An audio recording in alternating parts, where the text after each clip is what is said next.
In this episode, we explore how healing, self-trust, and bold choices can help you rebuild after divorce and create the life you deserve. Welcome to Women Winning Divorce, the podcast helping successful women navigate divorce with dignity so you can protect yourself, your children, and your assets. I'm Heather Quick, founding attorney at Florida Women's Law Group, where women win at life. This week, we had Kyera Kacey on the show, and we had a great conversation about how to heal and reclaim your power after divorce, the Rich Bitch framework for rebuilding your life with confidence and clarity, and the importance of courageous conversation, self-trust, and conscious living. I hope this episode is valuable to anyone who might be listening. Stay tuned for the full episode. Welcome to this week's episode of Women Winning Divorce. I'm Heather Quick, owner and attorney at Florida Women's Law Group. Today, Kyera Kacey is joining us. Kyera Kacey is an international bestselling author, keynote speaker, and CEO and founder of LiberateHER, a global movement giving every woman the opportunity to choose her rich bitch life. Today, Kyera and I will be discussing how to heal and reclaim your power after divorce, the Rich Bitch framework for rebuilding your life with confidence and clarity, and the importance of courageous conversations, self-trust, and conscious living. Welcome to the show. Thank you so much. I'm excited to be here. Well, I am so excited to speak with you, and I'm glad you're here. This is going to be an exciting conversation that I know our listeners are going to love. Yeah, let's dive in. Let's do it. Okay, well, first, Kyera, just tell us a little bit about yourself and how you got to where you are and doing what you're doing now. God, it's such a big question, but I have been in the personal development space since I was 17 years old. So I've actually been doing this for over 20 years. And I opened an office at 24. I started taking on clients. And then I went through a very unexpected divorce in 2016. And my life just pretty much blew up. And I found myself in a position where financially, I couldn't afford my mortgage. I was not set up to provide for myself. I caught my husband having an affair with another woman on top of going through this criminal investigation with his job. So it was just kind of one of those moments where everything that I thought was certain about my path, my life, and my future it just blew up. It blew up overnight. And it was kind of a defining moment for me because I was faced with this reality that I think a lot of women are actually faced with when they're navigating a divorce, especially if it's really unexpected. And that was financially, I was in a really bad spot. And so it's kind of like this wake-up call of like, this is a problem for a lot of women. And I'm sure that you have experienced that as well with the work that you do. Mm-hmm. It is, and it's scary. Yeah, like this. How did we get here? Because a lot of times you're like, even ahead of time, you're like, okay, I can see where that could go wrong, but you just don't. And I think too often women in, marriages, and they may not be the greatest, but they're not thinking divorce. They just can't see that what could happen and how much, could be at risk. Yeah.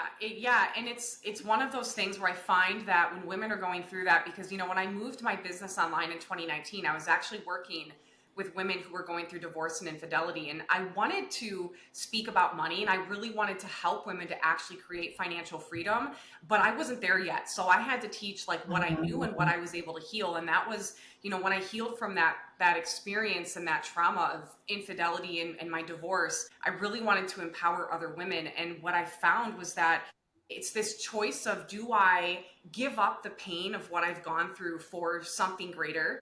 Or do I stay stuck? And I found that there was actually a large majority of women that didn't have an interest in letting go of their anger. Yes.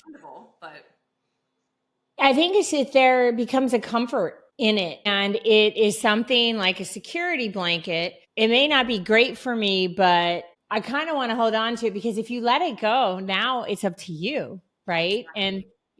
And that requires a lot of accountability, personal responsibility, that can be amazing. And even more so, I think just the letting that go, whether it's forgiveness or not, you're just not holding on to such negative emotions, which are not going to be good for you over time. No, and that was really the defining thing for me. Like, I knew I wanted to create financial freedom. I basically, in that moment, don't get me wrong, I felt sorry for myself for several months. I was like, I was in it. I was depressed. I was angry, all of that. I went through some really challenging times, but then I had this moment of like, I want to change my life and I can't do that if I stay stuck in this anger, in this upset. And so I made this promise that I would never find myself in that kind of position again. And not the kind of position where someone's cheating on me, not even that, because we really can't control other people, but Mhm. more so financially. I wanted to be able to never have that experience of being without, dependent, on someone else. And so that was really for me what I set out to do.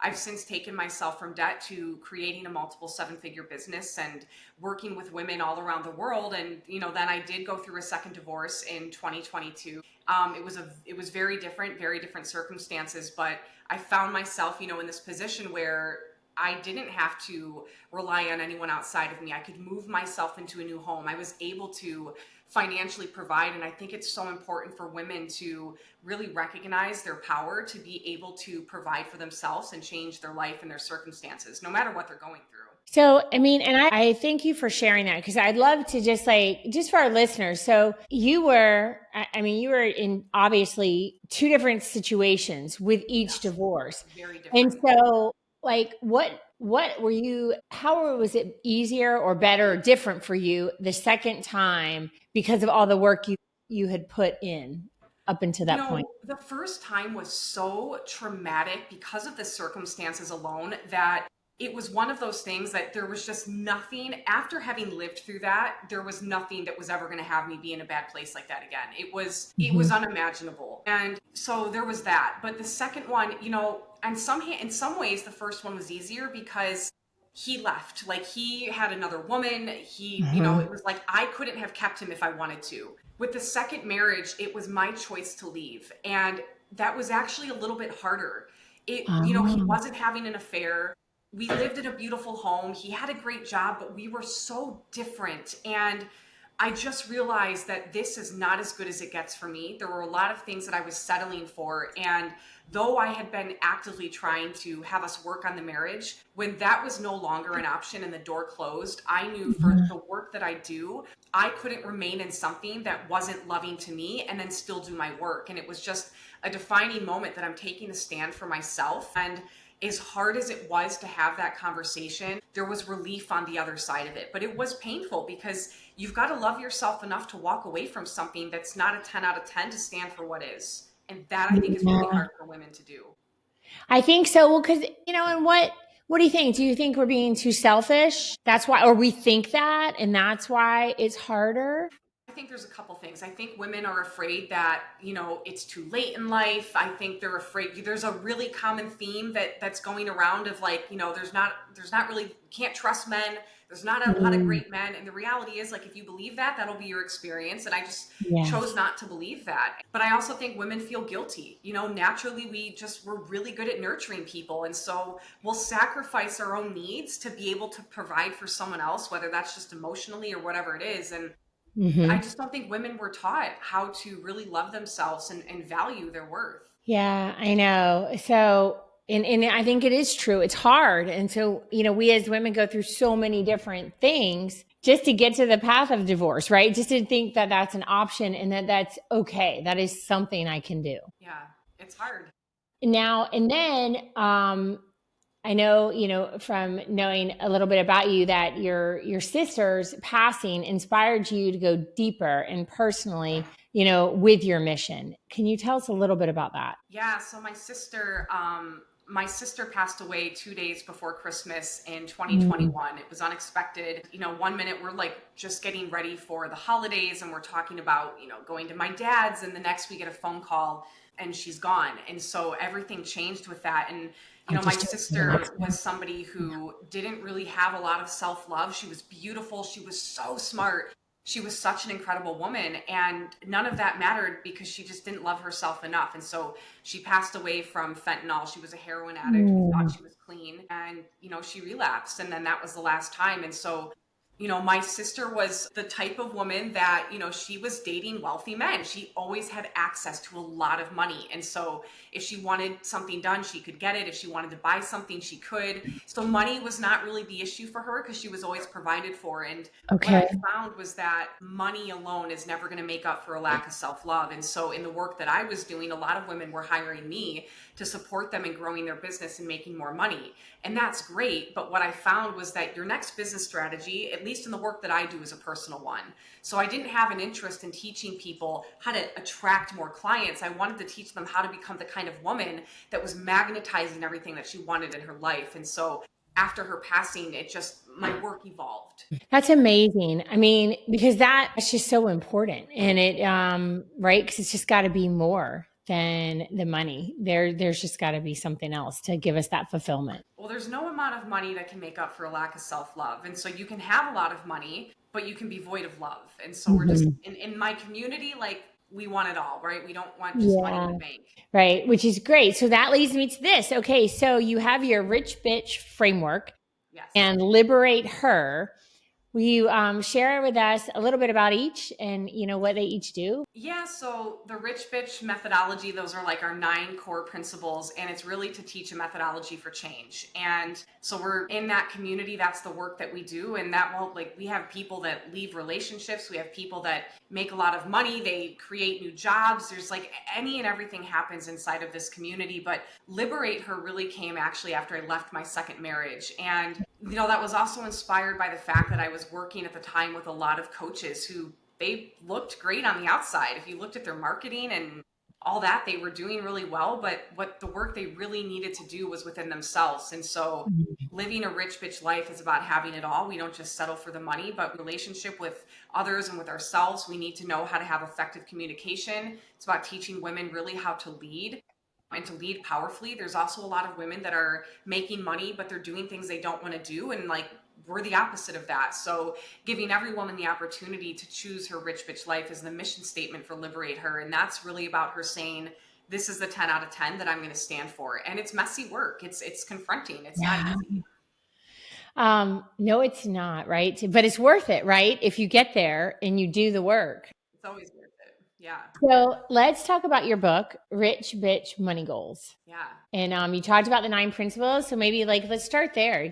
Give us a little idea of that. I always tell people Rich Bitch Money Goals it's not about money, but it's not about money. So I get a lot of people that judge it right off the bat. And I understand the word rich bitch can really throw people. It's kind of like once you get inside, you understand that it's so much more than that. So Rich Bitch Money Goals is really about changing your life. It's about who you become in the process of change. So it's not so much a tactic on how to make money. It's about who you become in that process of change that actually creates the life that you desire. Whether that's more money, whether that's a new career, whatever that is for you, everyone will have a different definition of wealth and of success. I love that. So part of the Rich Bitch name is it's because it stands for something, right? It's an acronym for what you talked about, the 9 principles. Yeah. So let's go into those a little bit.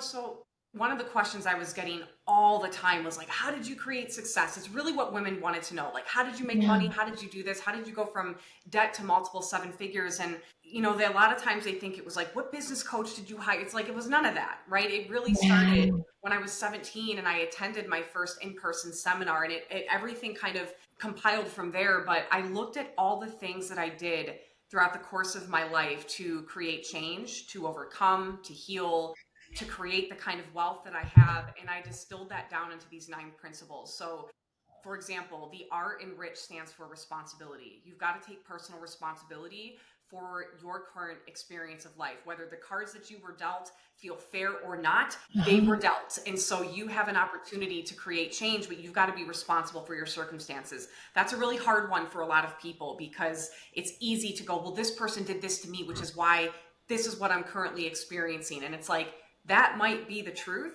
but you're left with it. So what are you going to do about it? So the R in rich is responsibility. The I stands for integrity. The C stands for conscious creation. Well, that's for bitch. In rich, it stands for courageous conversations. So I shared that one a lot because people don't actually know how to really effectively communicate. They don't know how to speak their needs. They're afraid to do it. And so in that chapter, I talk about how I sat my second husband down and I asked him for a divorce. So I speak about that. The H in rich stands for healing for the highest good.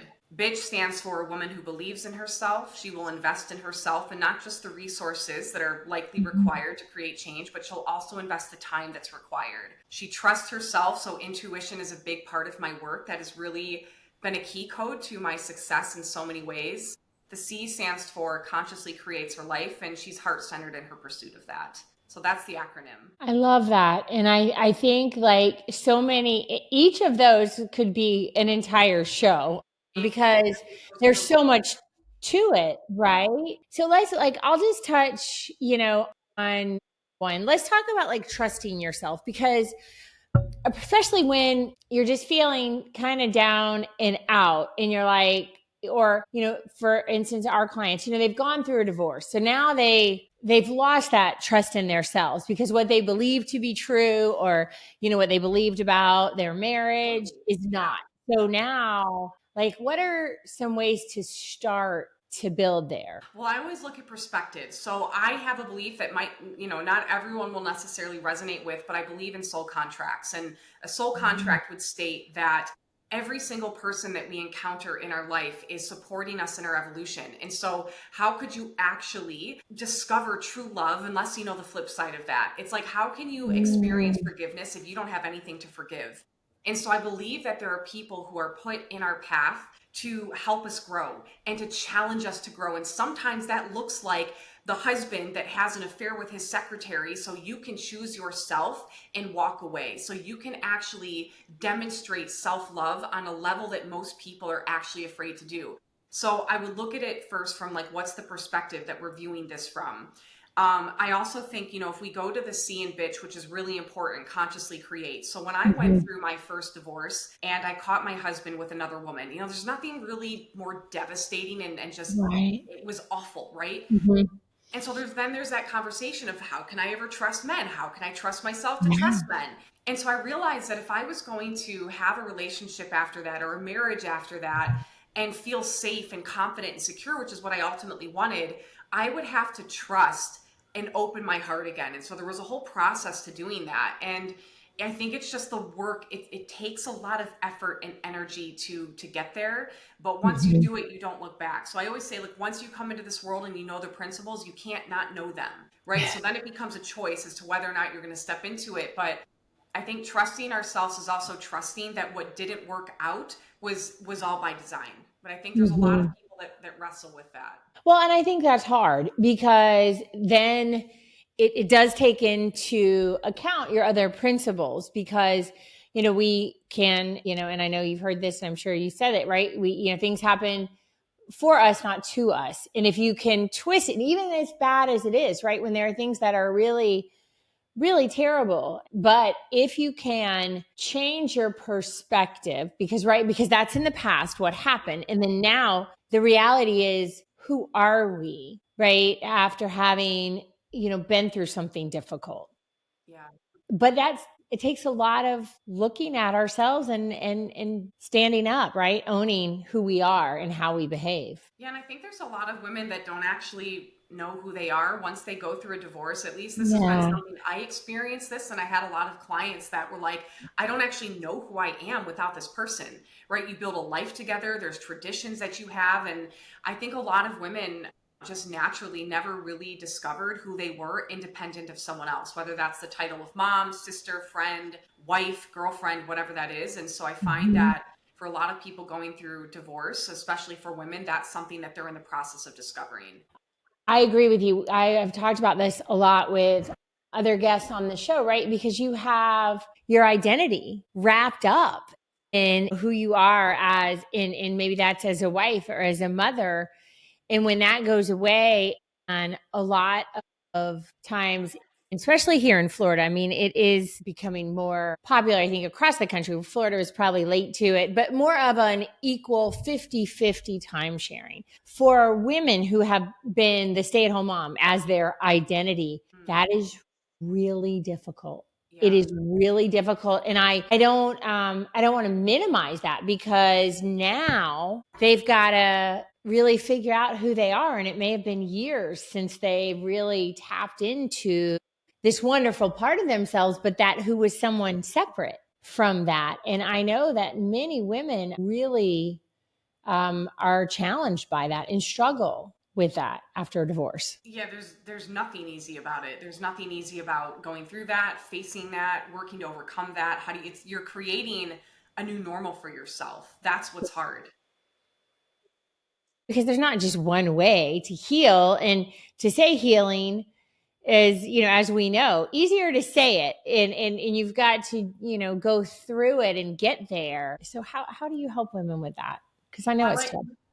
my approach is not always that popular, but it works for the people that resonate with it. Okay. It works. And so, like, for example, when women come to my retreats, they come to my events. We do not talk about the past. I have them Ooh. get in practice in consciously creating the future that they want to experience. And so, what's normal for people is constantly retelling the story of what happened to them, which tends to keep them in this cycle. It's really common for people to do this. It takes a lot of awareness to stop doing it. So one of the very first things that I have people do, and I look at healing as completion, because when you're Okay. actually complete about something, first of all, you don't need to continue to tell the story unless you're giving someone context about your life, or maybe you're on stage and you're inspiring people with something you've overcome. But when Right. someone's complete, there's wisdom, there's no longer pain. You could talk about it like you talk about ice cream, right? It just is. So I look at it as people actually first choosing, like, you get to choose. So I always tell people there's nothing wrong with your life as it currently stands. Even if you're suffering, you're angry, you're unhappy, there's actually nothing inherently wrong with that. The question isn't about whether it's right or wrong. Should you change or should you not change? The question is that experience of yourself giving you what you ultimately want to experience in your life? And for 90 something percent of people, the answer is no, it's not.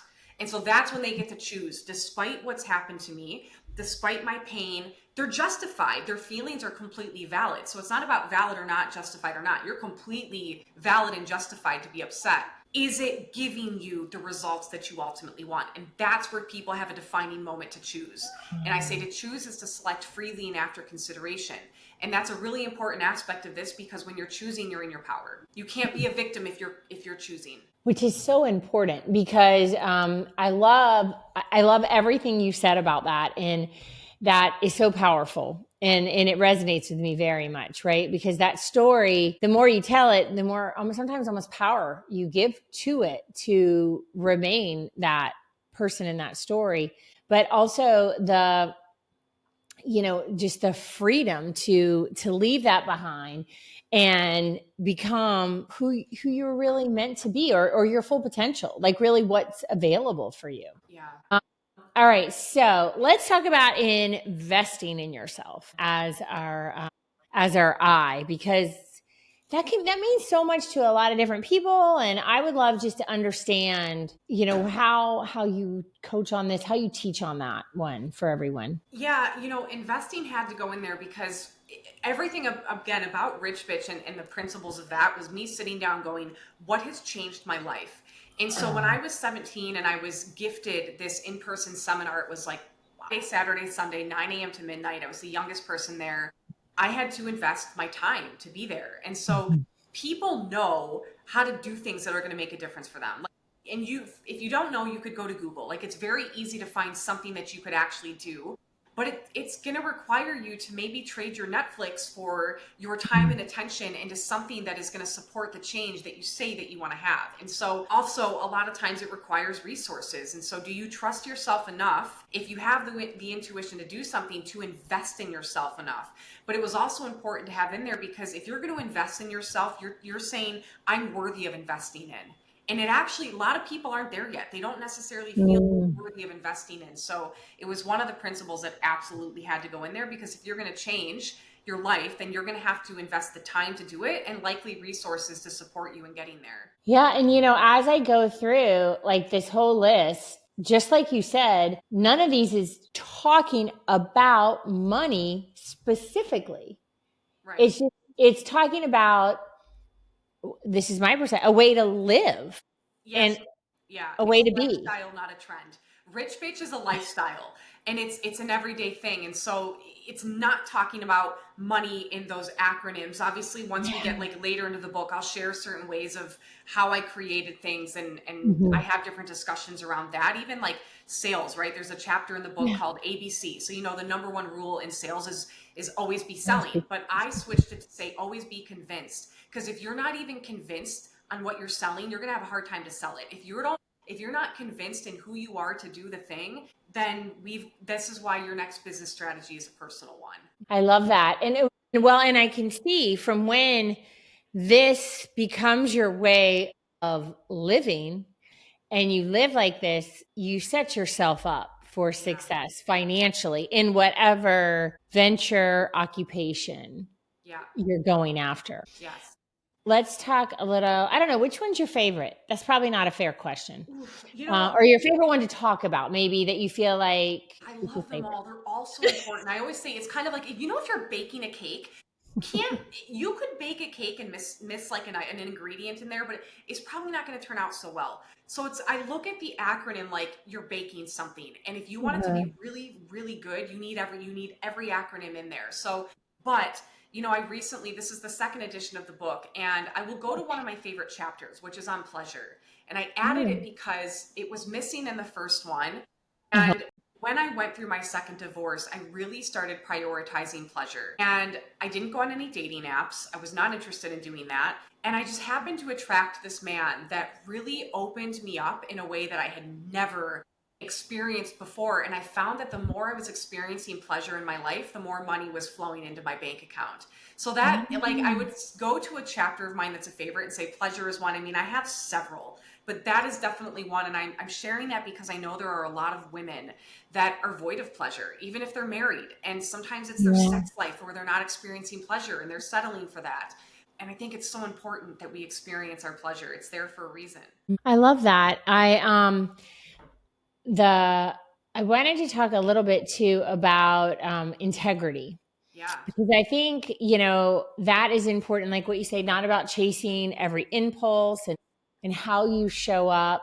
What are some important things that you've learned about it that helped you really kind of write more about it? Well, I think when it comes to creating some kind of change in your life, we give our word to something, right? So like you could take an easy example that almost anyone could relate to. And it's like, let's say you're like, I want to lose 10 pounds. Okay. Then you set yourself up. I'm going to stop eating this Monday, Tuesday, Wednesday, Thursday. I'm going to add in salad, right?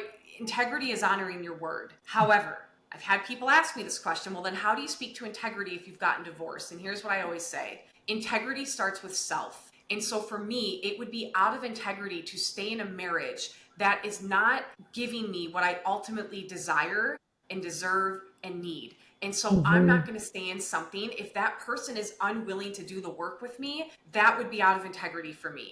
Just because, we made a commitment, if that person's not keeping up their end and I've done everything I can, it would actually just not be an integrity for me to stay. Now, not everyone's going to agree with that, and that's okay. But I think integrity starts with ourselves. It starts with knowing yourself enough that you're honest about what you need. And the truth is, if I go back and look at that second marriage, I wasn't honest with myself that wasn't a 10 out of 10 for me. And I settled for it until like I couldn't stay in it anymore. Yeah. And I think that, happens to everybody in a lot of areas, right? And you just go about it. There's that one acceptance, right? That one thing that, well, it's just this thing. And then do you find then it can build and certainly, go through other areas of whether it's your relationship, your job or whatever, but then all of a sudden there's a wake up call and you're like, wait a minute, like what happened? Yeah. I don't think I entered this out of integrity. I think I entered this thinking this is a 10 out of 10, but what has happened over time? Yeah, I think if most people look back, and it's not to say it's always the case, but I think if most people were to look back and go, were there red flags? And my whole stance on red flags has changed. So I look at red flags now as like, people say red flags are warning signs. I think a red flag should be a deal breaker, an automatic deal breaker. I don't think red flags should be warning signs anymore. They should be deal breakers. And I think if we can be honest about that, but also honest about our needs. So I'll give you an example of what I mean by this. So with my second husband, we dated, it took him 1 year before he gave me a compliment. 1 year. And my number one love language is words of affirmation. So isn't it funny that, and here's what I was like, well, I'm a confident woman. Let me work on my confidence. I don't need his validation. I don't need that. And the compliment he gave me after 1 year was, you look nice. That wasn't a 10 out of 10 for me to wait to go a year Yeah. without a compliment. So I was out of integrity. And then I was trying to justify it. Oh, Well, I'm confident. I don't need that. But the reality is it's not about need. What this is your time on earth to have everything that you want. What kind of relationship and partnership do you want to experience for yourself? So that would never fly today. That would yeah. never fly today. If I go on a date and you can't give me a compliment on the first date, like, we're done. Yeah. Right. Well, and that is such good advice. It's true. It's almost, well, I've been married a long time. So it's more like interviews, because running the Yeah. business. And, when you talk to somebody or they show up for work and they show up for the interview, and as I share this with the other team members, right, like that's the best, right? So like, cause they want this job, or it's a vendor, somebody who wants your business, right? Like that's the best they're ever gonna be theoretically. Yeah. So if it's not good enough, or there's something you question, you got to wonder, like, am I going to just continue this to see if then what they're going to surprise me or be something different? Yeah, and that was something when I decided that I was going to ask my husband for a divorce, I made the decision that I was not going to bring up anything he did do or didn't do. There wasn't going to be any blame. I really made the decision that I was just going to leave that marriage in love. And I asked myself, what is the most powerful way that I can complete this marriage? And the reality is, he brought a lot of my dreams to life. He crossed off a Um, lot of bucket list items. We did have a lot of love. And so I chose, when I had that conversation, I didn't bring up one thing that wasn't working. That was just done.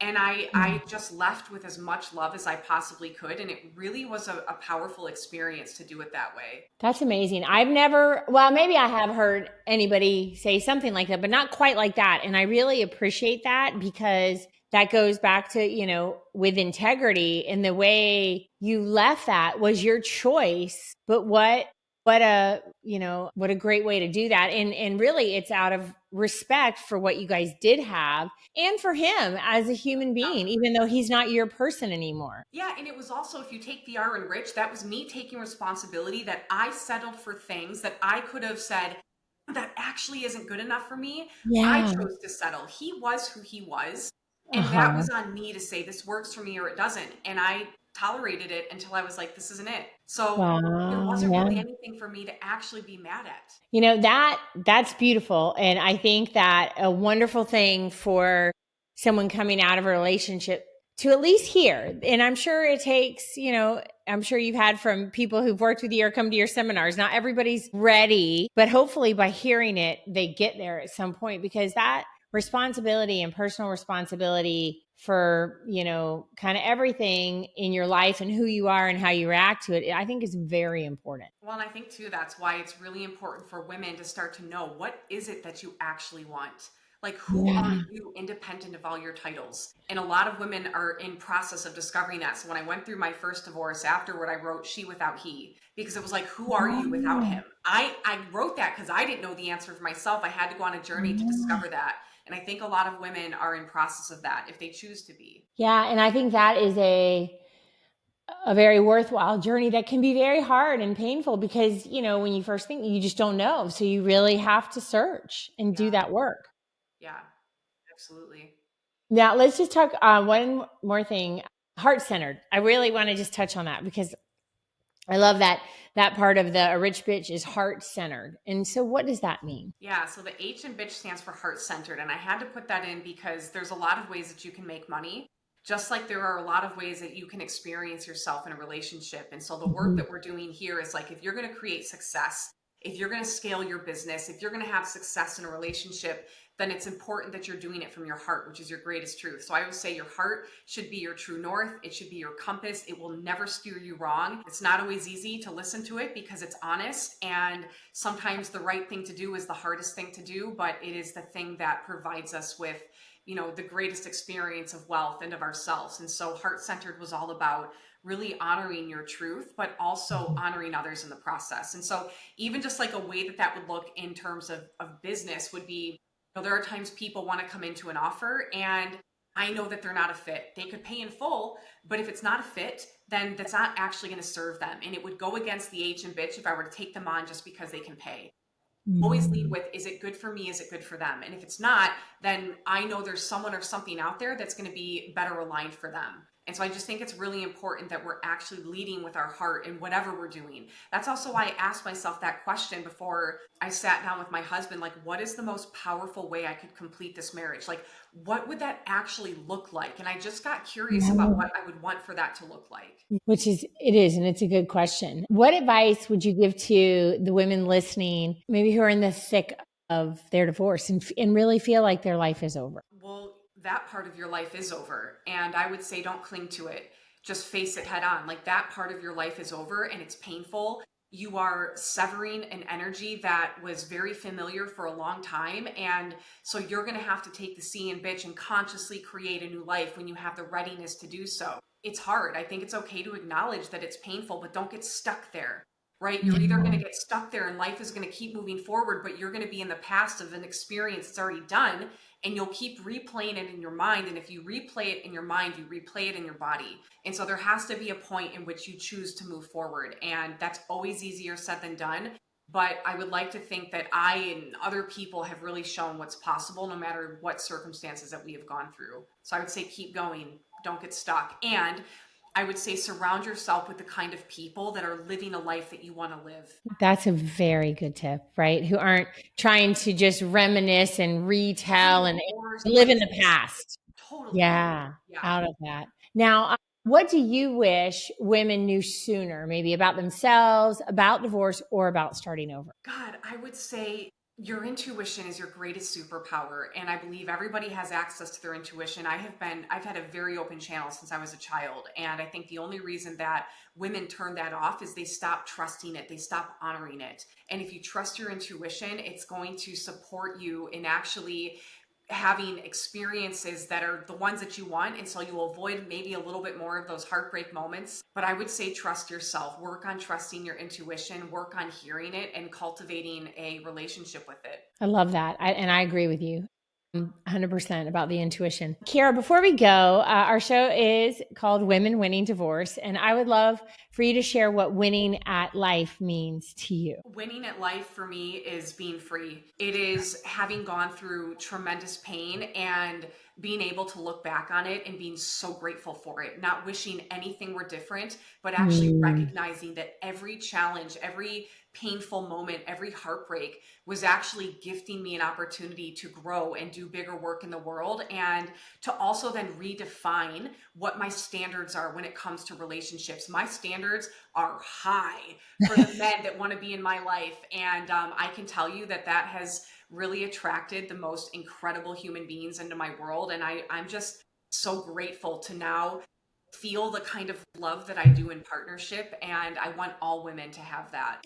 That is awesome. Thank you. And lastly, Kyera, before we go, where can our listeners find more information and resources about you? Just go to my website. I'm on Instagram, just at Kyera Kacey, KyeraKacey.com. I'm pretty easy to find if you just Google my name. Awesome. Okay. Well, we will make sure to have that in all the show notes. And we have reached the end of our show today. Thank you so much, Kyera Kacey, for joining us to discuss how to heal and reclaim your power after divorce, the Rich Bitch framework for rebuilding your life with confidence and clarity, and the importance of courageous conversations, self-trust, and conscious living. Thank you. Thank you so much. Listeners, if you or someone you know in the Northeast Florida area is going through or even thinking about divorce, you're not alone. Taking that first step can feel overwhelming, but it doesn't have to be. Our newsletter is filled with actionable advice tailored to guide you through this process. By signing up, you'll gain the tools to face the unknown with courage and see if we're the right fit to support you during this life-changing time. Don't wait. Click the link in the show notes, fill out the form, and take the first step toward building a brighter future today.